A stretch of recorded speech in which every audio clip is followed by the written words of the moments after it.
Hello guys and welcome to Quick Solution. In this video I'm going to show you how you can unfollow the people that don't follow you back on Instagram. So here's what you have to do. Just go right here and tap that profile icon in the bottom right corner, and as you can see right here you have your followers and the people that you are following.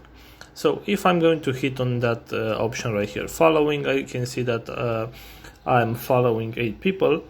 So in order to see that if that they are following me back, I'm just going to tap on their profile, and in this section right here, following, I'm going to click on that and search for my Instagram account.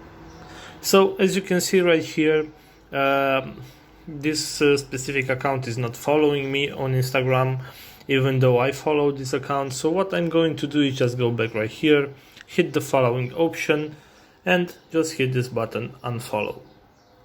So this is all what you have to do. Unfortunately, you cannot unfollow all the accounts at once, so you have to go account by account and see if they're following you or not. And if they're not following you, you just have to do the simple steps that I have shown you, and you can unfollow them.